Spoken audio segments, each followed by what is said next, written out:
So what happens? How do we get thought? When we go to some place, we see something. Immediately we react. That's our habit. This can be also proved scientifically why we always react. Either we react towards it or we absorb it. So all the time our mind is working, and it is a wobbly mind. You are all the time bothered with it, and the modern times are the worst, though this is a special time, as I said, because this is the time when people think the most. And this thinking goes on acting in such a way that they suffer from all kinds of diseases. Also, sometimes this mind tells you that this is wrong, that is wrong. You go on doing things, for example, Hitler, how he behaved, how he killed so many people, but he never realized he was doing something wrong. Never. Ultimately, he killed himself because he was afraid that he'll be caught, but not that he repented. So they go on doing wrong things all the time without knowing that they are doing wrong things. Now to say this is sin, that is sin, only fills people with fear, that's all, and guilt.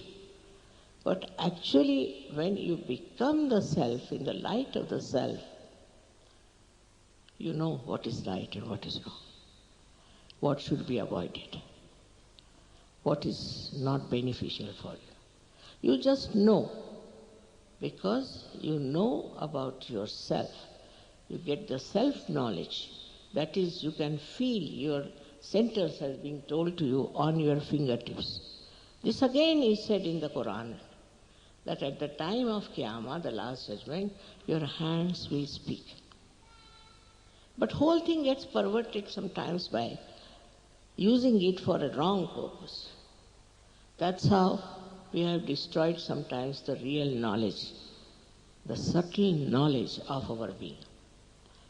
It's nothing to stand for hours together on one leg in Himalayas, torturing your body. You don't have to torture your body at all. People think that if you have to perfect yourself, you must torture. This body is the temple.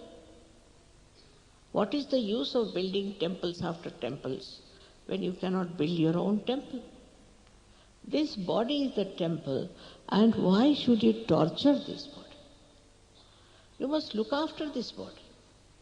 Look after with love, with respect. And then only you will realize how important it is to have a body. All these funny ideas, of renunciation and all, false kind of approach is not going to help. My daughter was coming from India. She said there were some queer people traveling with us in first class.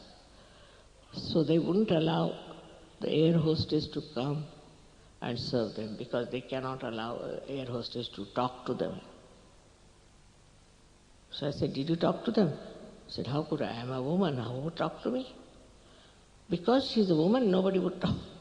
Then sat on the ground. There's no ground, but they wouldn't sit on the chair and eat the food. For what? Because they are renouncing everything. I think they have renounced their brains. That's what it is. All kinds of stupid things people do.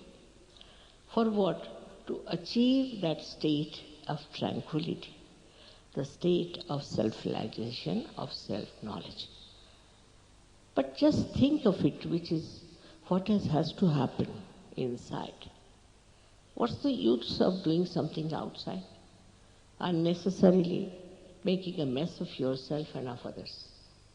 It is absurd the way people try to understand that by troubling your body, by making a mess of your body, making a mess of the whole society, that you can achieve something which is so subtle and beautiful.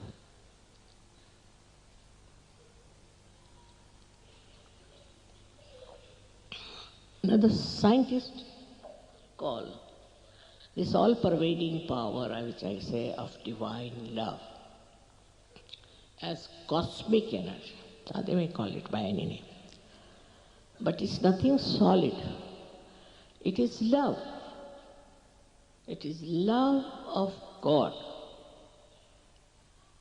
And this divine love of God is an energy that runs the whole universe, universes of universes. Just see the miracle of life. All that is managed by this energy of divine love. But we have never felt it before.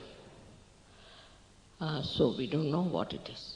But in every scripture it's written that there is the power of divine love. For example, in Sanskrit this is called Paramachaitanya or Brahmachaitanya.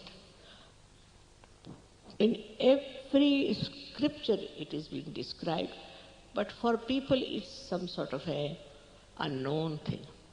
But now with science, if it can be proved that the whole universe is made by this energy which thinks, which understands, which loves.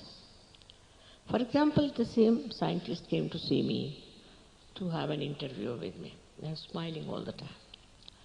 And he asked me very interesting questions. One of them he asked about a picture he had seen where, here in this hall, they were singing the song, Sitting in the Heart of the Universe. And all over me came heart, heart, heart, heart. Just like a doctor would draw the line of the heart.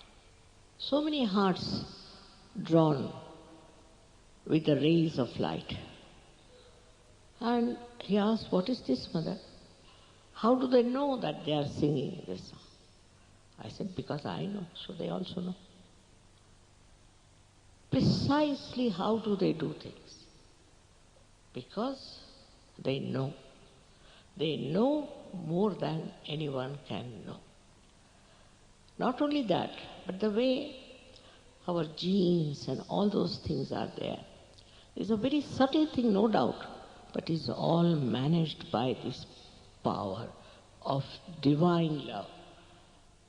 Please understand, there's nothing to fear, nothing to get upset, nothing to starve, nothing to climb Himalayas, nothing needed. This power loves you. And it is around you. Here it is.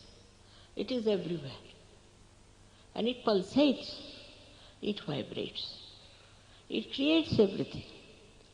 Also the scientist told me about Einstein, who said that all these ideas come to me not from within but from without, as if somebody is pouring these ideas into me. And he said, I felt the same way, and so many scientists feel that. Surprising, in Russia, the scientists are very open-hearted. And at the time of Stalin, they were all arrested and put in a place called Novosibirsk, where they were living. And there they developed, to see, this subtler side, because they were not allowed very much to do other things.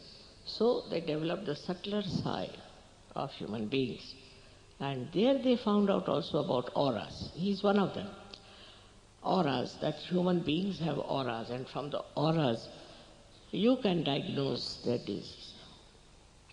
But now, after seeing my photographs and all that, he has reached the proper conclusion, surprisingly, and I hope I'll be saved from all kinds of people who criticize Sahaja Yoga as a cult or this and that. It is not. It's a living process. Whether you are a Hindu, Muslim, Christian, anything is meant for you, and it is your right, your birthright to have it. And then after that, once you get the sprouting of the seed, you must allow the seed to